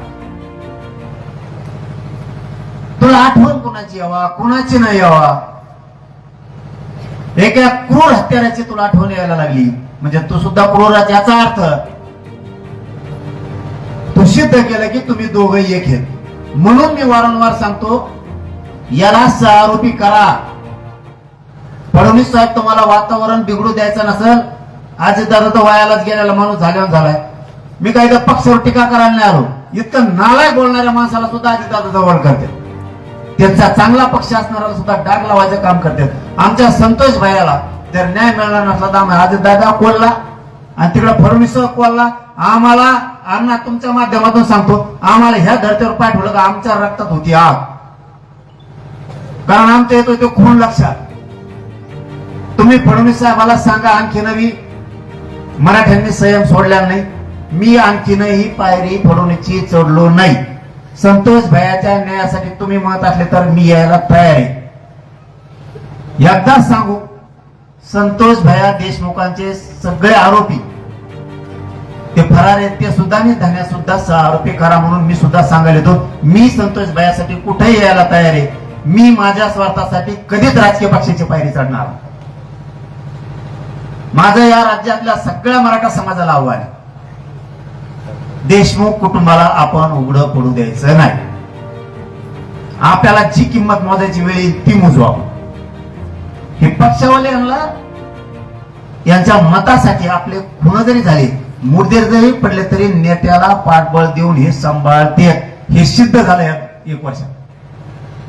त्यामुळे आपण आपले शाने होऊ, आपण आपला न्याय घेऊ. पुन्हा मी धनंजय भैयाला सांगतो, तुम्ही कधीही तुम्हाला एकटं समजू नका. आम्ही सगळ्या मस्साजोगकरांच्या पाठीशी आहे देशमुख कुटुंबासह. तुम्हाला दुःख, ते 6 कोटी मराठ्यांना दुःख हे मनात धरून चला, कुठल्याही दिवशी आवाज दे. त्यांची जी तयारी असेल त्याच्यापेक्षा 5 पट तयारी आपण करू. त्याला नावीला जे तशी खेटाची सुद्धा इथून पुढच्या काळात तयारी ठेवू. याला सह आरोपी फडणवीस साहेबांना धनंजय मुंडेला करावं, त्याचीही चौकशी फडणवीस साहेबांनी करावी. एक जरी आरोपी सुटला रे बाबा, मग मात्र तुमचं काय खरं नाही. आणि आम्ही खरे त्या दिवशी न्याय मिळाला म्हणून, ज्या दिवशी हे सगळे फासावर लटकतील त्या दिवशी खरी संतोष भाईला श्रद्धांजली असणार. तोपर्यंत आम्हाला कोणालाही त्याच्यात कसलाही न्याय मिळाला नाही असंच आम्ही समजून चालणार आहेत. आरोपी धरले म्हणजे न्याय नाही. तो जोपर्यंत फाशीवर जाणार नाही तोपर्यंत आम्ही कोणीही माग हटणार नाहीये. पण इथून पुढे समाजाच्या प्रत्येक घरातल्या माणसाने रोखठोक बोलायचं, खऱ्याला खरं शिका. उगा पडद्याच्या आरोगी राहून अंदाजे बोलायचं बंद केलं तर समाज अडचणीत येतो. आणि आपण जर स्पष्ट बोललो तर समाजाही अडचणीत येत नाही आणि पुढचाही क्लिअर आरोपी आहे म्हणून दिसतो. आपण कोड्यात बोललो, समाजाला नेमकं आपलीच काय भूमिका आहे कळत नाही. इथून पुढे तरी प्रत्येक घरातल्या मराठ्यांनी निर्भीड आणि स्पष्ट बोला. तुमच्यावर अन्याय झाला नावासह सांगा, अमुक अमुक होता असं बोलते. स्पष्ट बोलायला इथून पुढच्या काळात सुरुवात करा. प्रत्येक जण कोणावर अन्याय झाला त्यांनी सांगायचं त्याच्यामुळे झाला. फक्त सगळ्यांनी खरं बोलायचं, खोटं बोलायचं नाही. आपण सगळेजण मिळून, धनंजय भाई आम्ही सगळं राज्य तुमच्या पाठीशी आहे, तुम्हाला कधीही अर्ध्यात आम्ही सोडणार नाही. तुम्ही त्या दिवशी बाईट दिली किंवा आम्हाला धमकीचे फोन येतात, नावच सांगत जा. आता आम्ही सुद्धा तयारी करायला लागलो, जशाला तशी उत्तर द्यायची. नसता रस्त्याने सुद्धा लोकांना चालू देणार नाही. यांना 4-2 जणांना चांगलं फटकेल्याशिवाय ठेप्याला नाही यायचे. कारण आपण संयमाने वागायचं आणि यांनी डायरेक्ट मोठेच पाडायचे. माणसं मारायला लागले आमचे, माणसं कमी व्हायला लागले आमचे. आम्ही येणार, फुलं वाहणार, उचित दाटमुठी त्या कुटुंबासंग रडणार, आपण आपल्या घरी सगळे. हे कुठं थांबायचं असेल तर जशी समोरची प्रवृत्ती असेल तसं इकडून वागावं. समोरची संस्कारहीन आहे आणि आपण संस्कारानं वागायचं म्हणल्यावर हे मात्र आता ह्या युगाला शोभतच नाही. असं आम्ही हे संतोष भैयाच्या 1 वर्ष झाल्यामुळे आम्ही तसं म्हणायला लागलो होता. संस्कारहीनाला संस्कारहीनासारखंच वागावं लागणार आहे. म्हणजे एक जुनी म्हण आहे, अहिंसेनेच कवर, हिंसेला अहिंसेनं उत्तर देऊन जमत नाही. अहिंसेला अहिंसेसारखंच वागायला लागत, त्याच्याशिवाय न्याय मिळणार नाही. आणि हिंसेला हिंसेप्रमाणेच करावं लागेल. आता त्याला विलाजच नाही. वारकरी संप्रदायाने कोणाला चांगलं बोलावं, पुढचा बी वारकरी संप्रदायाचा असावा. पुढून लावितोय घोडी आणि आपण म्हणायची कोण रामकृष्ण आली. मला वाटतं त्याच्या टकोऱ्यात टाळ हल्ल्याला बरा. कारण आता युग त्या संस्काराचं राहिलंच नाहीये. वटणं राहण्यासाठी जगदुरुत तुकाराम महाराज सांगतात तसं ते म्हणतात ना, नाथळाच्या माथी अनोकाठी दणक्यात लागते ना. आता मला वाईट समजू नका. संतोष भैयाचा एकदा गेल्या वर्षीचा क्रूर हत्या फक्त डोळ्यासमोर ठेवा. प्रत्येकाचं रक्त उसळ. त्याच्यामुळे आमची तळपायाची आग मस्तकाला जाती. पुन्हा पुन्हा सांगतो, मस्साजोग कराच्या आणि देशमुख कुटुंबाच्या पाठीशी पुरं राज्य, मस्साजोग आणि परिसर आणि बीड जिल्हा तर कवाच हटणार नाही, पण राज्य सुद्धा तुम्हाला कधीच अर्धवट सोडणार नाही. तुम्ही काळजी करू नका. अण्णा म्हणते तसं समोरचे, ती समोरच्याने धन्या मुंड्याला जितकी ताकद लावायची तितकी लावू दे. त्याची जर नाही जिरवली तर आम्हाला पण मराठी म्हणायचं नाही. तुमच्या लेकराचा खून म्हणजेच आमच्या लेकराचा खून त्यांनीच केलाय हे समर्थन करते त्यांचं. यांनी जर त्यांचं समर्थन केलं नसतं तर आम्ही त्यांना सुद्धा मानलं असतं. तुम्ही खून करणाऱ्याचं समर्थन करताय म्हणजे तुम्ही माणसाची पैदास असूच शकत नाही. इथं आमचं सोन्यासारखं लेकरू गेलंय. आज छोटे छोटे संतोष भाईचे लेकर उघड्यावरती पडेल नाही दिसत बाप त्यांना. तुम्हाला बोलायला काय होतंय? भाषण करायला तुम्हाला मीडियात बोलायला काय होत आहे? आरोपीची आठवण येते. या लेकराला नाही दारात उंबऱ्यात आल्यावर बाप दिसत. तुला जरा लेकर आहेत ना, तो आहे घरात. तुला जर 2 दिवस ती पोरगण पोरगी दिसली नाही तर तुला झोप येत नसल. आमच्या संतोष भाईचे लेकर कसे झोपत असतील? हे असल्या नीच अवलादीला धडा शिकावाच लागणार आहे. आणि मी तर काय माग हटत नाही गाड्या. कुणाला काय म्हणायचं ते म्हणा. ह्या रोखोक भूमिकेशिवाय संतोष भाईला न्याय मिळू शकत नाही. पडद्याच्या आडून गोळ्या हाणून समाजाला न्याय मिळणार नाही. इथून पुढे महाराष्ट्रातल्या कोणत्याही मराठीवर अन्याय झाला, सगळ्या पक्षातल्या मराठ्यांनी, सगळ्या क्षेत्रातल्या मराठ्यांनी एकत्र येऊन ती लढाई लढून समोरच्या कुटुंबाला न्याय द्यायचा आपण शिकायचं. राजकारणात जरी माणूस असला तरीही मराठ्यांनी त्याच्यावर जातीवाचक अन्याय झाल्यावर त्याला साथ द्यायची म्हणजे द्यायची. आपले लोक आपण संपवून द्यायचं नाही. राजकारणातले पण नाही, समाजकारणातले पण नाही आणि सामान्य सुद्धा नाही. संतोष भाई सामान्यच होते. त्यांनी काय कोणाला लुटलं नाही. त्या माणसाला सुद्धा यांनी जगू दिला. पुढच्या काळात ही लढाई सुद्धा आपल्याला करावी लागणार आहे. आपले लोक आपल्याला सांभाळावे लागणार आहे. धनंजय भैया तुमच्या चरणी हात जोडून सांगतो, फक्त तुम्ही खचू नका गाड्या. आपण यांचे पाठच करू. तुम्ही खचलात की कुटुंब खचतं, कुटुंब खचलं की गाव खचतं. तुम्ही खचलेले दिसले की मग राज्यातले पोरही खचतात. तुम्हाला सांगतो, महाराष्ट्रातले धनंजय भैया पोरं तापूनच दिसतंय तसं नाहीये. समोरून जरी त्यांनी आठवण येते म्हणून भाषण केले, त्यांना वाटत असं मराठी गार झाले, पण मराठ्यात एखादा लावारिस असतो ना, त्या ज्वालापेक्षा जास्त आगी त्यांनी जर एकदा सुरू केलं तर सुपडा साफच करते. फक्त आम्हाला त्या स्टेजला जायचं नाही म्हणून आम्ही समाजाला म्हणतोय न्याय मिळत. ज्या दिवशी आम्हाला वाटत न्याय मिळणार नाही त्या दिवशी तुम्ही नुसतं राज्यात होतंय काय बघा. कारण मस्ता जोग मधून बोलतोय, मनोज जरांगे बोलतोय. एकदा जर मी बोललो तर धनंजय भैया माग सरकणार नाही. फक्त तुम्ही धीर धरू नका. बघा काय व्हायचं ते बघून घेऊ काय होईल. ज्या दिवशी न्याय मिळेल त्या दिवशी खरीच संतोष भैयाला श्रद्धांजली असणार आहे. संतोष भैयांच्या चरणी मी श्रद्धांजली अर्पण करतो आणि थांबतो. सगळ्यांना रामकृष्ण.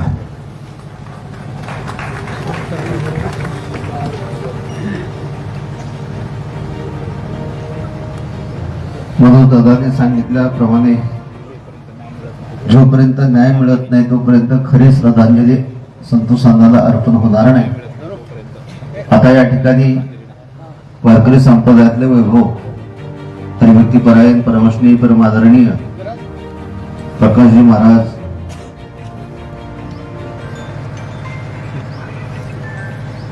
स्वर्गीय संतोष भैया संतोष अण्णा देशमुख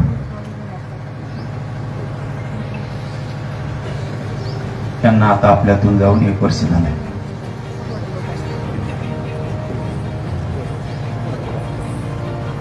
ते दिवस लक्षात आले की पुन्हा माणसाला काय सुचत नाही. कारण हे ठिकाण भाषणाचं नाही. या मसा जोकाराला आणि देशमुख कुटुंबियांना मी राज्याच्या वतीनं सांगतो, आम्ही कोणीही न्याय मिळेपर्यंत मागं हटणार नाही कोणीच आहे. आम्ही तुमच्या सगळ्या संकटासोबत आहे. आम्ही नुसते बोलणारे नाहीये तर कृती पण करून दाखवणार आहे. तो तुमचा भाऊ नाहीये, आपल्या पुऱ्या राज्याचा तो भाऊ आहे. कोणीही माग त्याच्यातून हटणार नाही. खूप वाईट झालं, कुटुंब उघड्यावरती पडलं. शेवटी ज्याला दुःख झालं त्यालाच दुःख कळतं. आम्ही मात्र धनंजय भैया तुम्हाला वेळोवेळी शब्द पण दिलेला आहे. आणि आजही इथं सगळे वारकरी संप्रदायापासून सगळेच राजकीय नेते सुद्धा आलेत. आपल्या संतोष अण्णांना सगळ्यांनी भाऊ मानले. तुम्हाला कोणत्या संकटात आम्ही अर्ध सोडणार नाही. कसलं पण येऊ दे. मोगा बोलताना दसांना म्हणले समोरचे काहीतरी डाव टाकू पाहत आहेत. अण्णा समोरच्या म्हणायचंच नाही, सरळ नाव घ्यायचं. डाव टाकतोय फक्त दाऱ्या. आमच्या भावाला जर, आमच्या संतोष भाईला जर आणि त्या कुटुंबाला जर तुम्ही न्याय मिळवून देणार नसाल तर तो कितीही मोठा नेता असू दे, फक्त आरोपी सुटायसाठी प्रयत्न करतो. मुंडक्यावर जर पाय दिला नाही तर मराठीच्या अवलाद आम्ही सांगणार नाही. एवढं लक्षात ठेवा. मी पडद्याच्या आडून बोलत नाही कधी. जे आहे ते रोखठोक बोलावं. आता समोरचे म्हणायचे दिवसच आणणार नाही राहिले. आपला माणूसच जर गेला त्यांना मोजायचं तरी किती दिवस. तुमच्यावर बी काल काहीतरी आरोप झाला म्हणजे हे सुरू राहणार आहे. काय मला ते माहित नाही, पण तिथला ते विषय इथं नाहीये. परंतु जर सरळ सरळ म्हणलं जातं आरोपीची मला आठवण येते. कितीही राक्षस असला,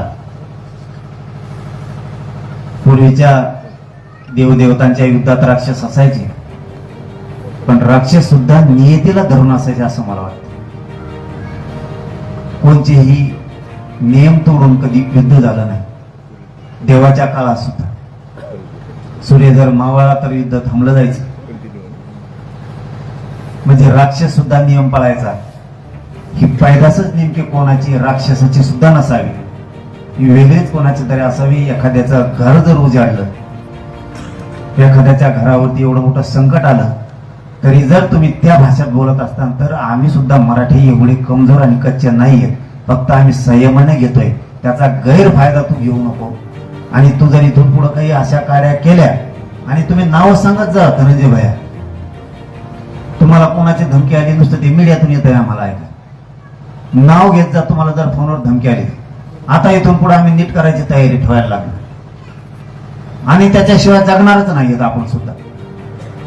संतोष भाईला खरा न्याय द्यायचा असला, त्यांच्या लेकरा बाळाला न्याय द्यायचा असला तर आपल्याला सुद्धा आता जसं असतं तर वागावंच लागणार. गप बसाव किती दिवस.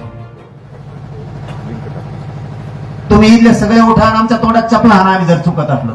गप बसाव किती दिवस. जर आमचे मूर्तीच पडायला लागले तर गप तरी किती दिवस बसायचं. याच्यापेक्षा काय क्रूर हत्या व्हायला पाहिजे. तरी पण आम्हीच त्यांचे भाषण ऐकून घ्यायची. त्यांनी मोठ्या थाटात भाषण करायची.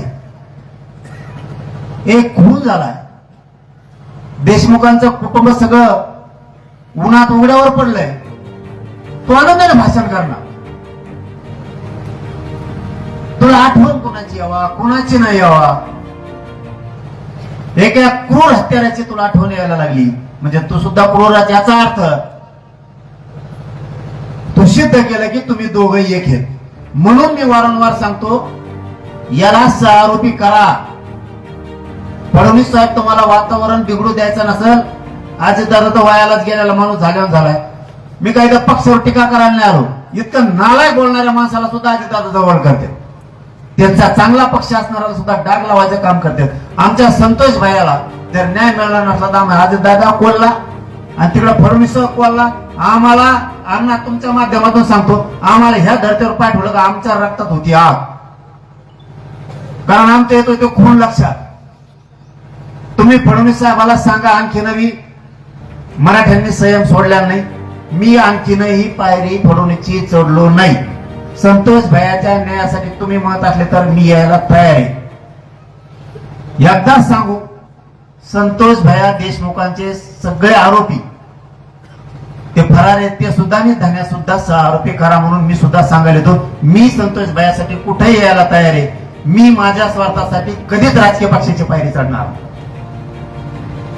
माझं या राज्यातल्या सगळ्या मराठा समाजाला आव्हान आहे, देशमुख कुटुंबाला आपण उघडं पडू द्यायचं नाही. आपल्याला जी किंमत मोजायची वेळ येईल ती मोजू आपण. हे पक्षावाले यांच्या मतासाठी आपले खून जरी झाले, मुर्दे जरी पडले तरी नेत्याला पाठबळ देऊन हे सांभाळते, हे सिद्ध झालं या 1 वर्षात. त्यामुळे आपण आपले शाने होऊ, आपण आपला न्याय घेऊ. पुन्हा मी धनंजय भैयाला सांगतो, तुम्ही कधीही तुम्हाला एकटं समजू नका. आम्ही सगळ्या मस्साजोकरांच्या पाठीशी देशमुख कुटुंबासह. तुम्हाला दुःख, ते 6 कोटी मराठ्यांना दुःख हे मनात धरून चला. कुठल्याही दिवशी आवाज द्या. त्यांची जी तयारी असेल त्याच्यापेक्षा 5 पट तयारी आपण करू. त्याला नावीला जे तशी खेटायची सुद्धा इथून पुढच्या काळात तयारी ठेवू. याला सह आरोपी फडणवीस साहेबांना धनंजय मुंडेला करावं, त्याचीही चौकशी फडणवीस साहेबांनी करावी. एक जरी आरोपी सुटला रे बाबा, मग मात्र तुमचं काय खरं नाही. आणि आम्ही खरे त्या दिवशी न्याय मिळाला म्हणून, ज्या दिवशी हे सगळे फासावर लटकतील त्या दिवशी खरी संतोष भाईला श्रद्धांजली असणार आहे. तोपर्यंत आम्हाला कोणालाही त्याच्यात कसलाही न्याय मिळाला नाही असंच आम्ही समजून चालणार आहेत. आरोपी धरले म्हणजे न्याय नाही. तो जोपर्यंत फाशीवर जाणार नाही तोपर्यंत आम्ही कोणीही माग हटणार नाहीये. पण इथून पुढे समाजाच्या प्रत्येक घरातल्या माणसाने रोखोक बोलायचं, खऱ्याला खरं शिका. उगा पडद्याच्या आरोग्य राहून अंदाजे बोलायचं बंद केलं तर समाज अडचणीत येतो. आणि आपण जर स्पष्ट बोललो तर समाजाही अडचणीत येत नाही आणि पुढचाही क्लिअर आरोपी आहे म्हणून दिसतो. आपण कोड्यात बोललो, समाजाला नेमकं आपलीच काय भूमिका आहे कळत नाही. इथून पुढे तरी प्रत्येक घरातल्या मराठ्यांनी निर्भीड आणि स्पष्ट बोला. तुमच्यावर अन्याय झाला नावासह सांगा, अमुक अमुक होता असं बोलते. स्पष्ट बोलायला इथून पुढच्या काळात सुरुवात करा. प्रत्येक जण कोणावर अन्याय झाला त्यांनी सांगायचं त्याच्यामुळे झाला. फक्त सगळ्यांनी खरं बोलायचं, खोटं बोलायचं नाही. आपण सगळेजण मिळून धनंजय भाई आम्ही सगळं राज्य तुमच्या पाठीशी आहे. तुम्हाला कधीही अर्ध्यात आम्ही सोडणार नाही. तुम्ही त्या दिवशी बाईट दिली किंवा आम्हाला धमकीचे फोन येतात, नाव सांगत जा. आता आम्ही सुद्धा तयारी करायला लागलो, जशाला तशी उत्तर द्यायची. नसता रस्त्याने सुद्धा लोकांना चालू देणार नाही. यांना 4-2 जणांना चांगलं फटकेल्याशिवाय ठेकायला नाही यायचे. कारण आपण संयमाने वागायचं आणि यांनी डायरेक्ट मोठेच पाडायचे. माणसं मारायला लागले आमचे, माणसं कमी व्हायला लागले आमचे. आम्ही येणार, बुडवणार, उचित दाटमुटी त्या कुटुंबासंग रडणार. आपण आपल्या घरी सगळे. हे कुठं घरी थांबायचं असेल तर जशी समोरची प्रवृत्ती असेल तसं इकडून वागावं. समोरची संस्कारहीन आहे आणि आपण संस्कारानं वागायचं म्हणल्यावर हे मात्र आता ह्या युगाला शोभतच नाही. असं आम्ही हे संतोष भैयाच्या 1 वर्ष झाल्यामुळे आम्ही तसं म्हणायला लागलो होता. संस्कारहीनाला संस्कारहीनासारखंच वागावं लागणार आहे. म्हणजे एक जुनी म्हण आहे, अहिंसेनेच कवर. हिंसेला अहिंसेनं उत्तर देऊन जमत नाही. अहिंसेला अहिंसेसारखंच वागायला लागत, त्याच्याशिवाय न्याय मिळणार नाही. आणि हिंसेला हिंसेप्रमाणेच करावं लागेल. आता त्याला विरोधच नाही.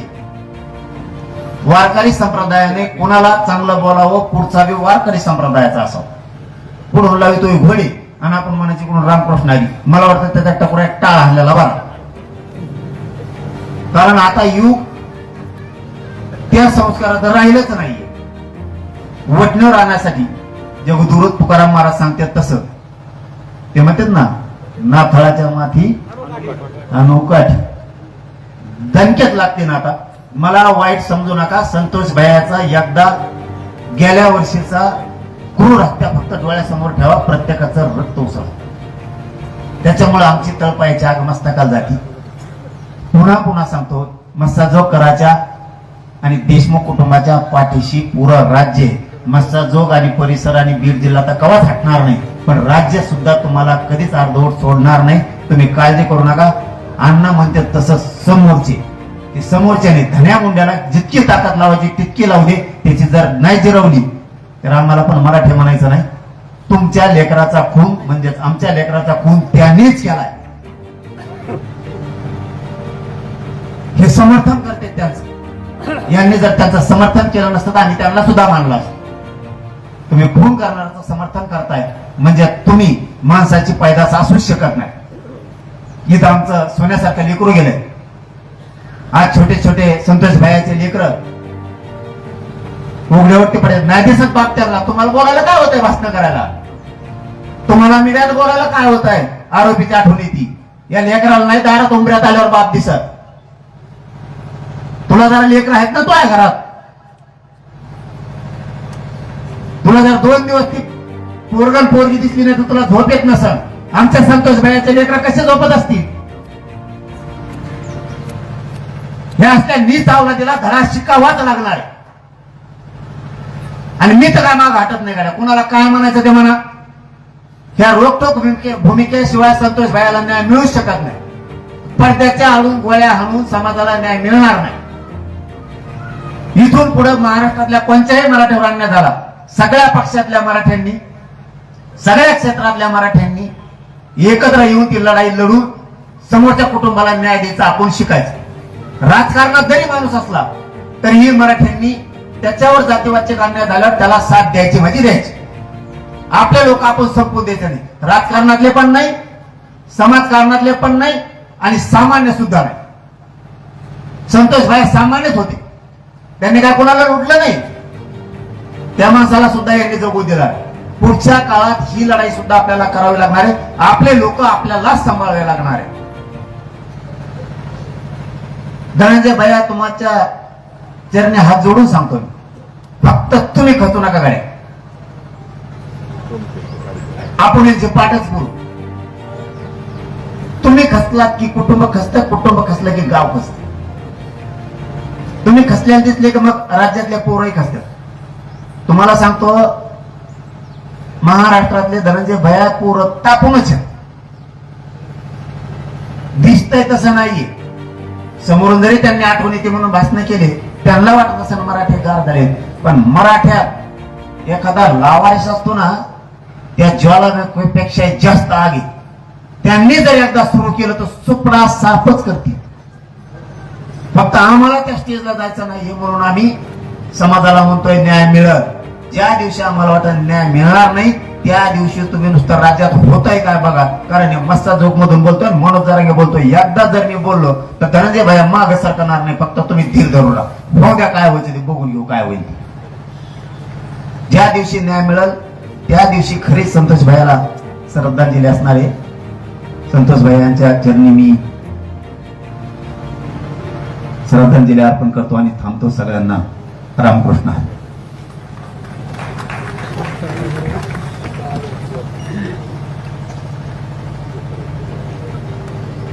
म्हणून दादाने सांगितल्याप्रमाणे जोपर्यंत न्याय मिळत नाही तोपर्यंत खरी श्रद्धांजली संतोष स्वर्गीय संतोष भैया, संतोष अण्णा देशमुख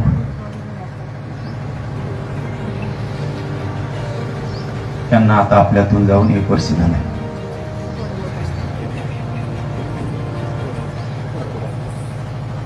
ते दिवस लक्षात आले की पुन्हा माणसाला काय सुचत नाही. कारण हे ठिकाण भाषणाचं नाही. या मसा जो करायला आणि देशमुख कुटुंबियांना आम्ही राज्याच्या वतीनं सांगतो, आम्ही कोणीही न्याय मिळेपर्यंत मागे हटणार नाही. कोणीच आहे आम्ही तुमच्या सगळ्या संकटासोबत आहे. आम्ही नुसते बोलणारे नाहीये तर कृती पण करून दाखवणार आहे. तो तुमचा भाऊ नाहीये, आपल्या पुऱ्या राज्याचा तो भाऊ आहे. कोणीही माग त्याच्यातून हटणार नाही. खूप वाईट झालं, कुटुंब उघड्यावरती पडलं. शेवटी ज्याला दुःख झालं त्यालाच दुःख कळतं. आम्ही मात्र धनंजय भैया तुम्हाला वेळोवेळी शब्द पण दिलेला आहे. आणि आजही इथं सगळे वारकरी संप्रदायापासून सगळेच राजकीय नेते सुद्धा आलेत. आपल्या संतोष अण्णांना सगळ्यांनी भाऊ मानले. तुम्हाला कोणत्या संकटात आम्ही अर्ध सोडणार नाहीये, कसलं पण येऊ दे. मोगा बोलताना दसांना म्हणले समोरचे काहीतरी डाव टाकू पाहत आहेत. अण्णा समोरचे म्हणायचंच नाही, सरळ नाव घ्यायचं. डाव टाकतोय फक्त दाड्या. आमच्या भावाला जर, आमच्या संतोष भाईला जर आणि त्या कुटुंबाला जर तुम्ही न्याय मिळवून देणार नसाल तर तो कितीही मोठा नेता असू दे, फक्त आरोपी सुटायसाठी प्रयत्न करतोय. मुंडक्यावर जर पाय दिला नाही तर मराठीच्या अवलाद आम्ही सांगणार नाही, एवढं लक्षात घ्या. मी पडद्याच्या आडून बोलत नाही कधी. जे आहे ते रोखोक बोलावं. आता समोरचे म्हणायचे दिवसच आणणार नाही राहिले. आपला माणूसच जर गेला त्यांना मोजायचं तरी किती दिवस.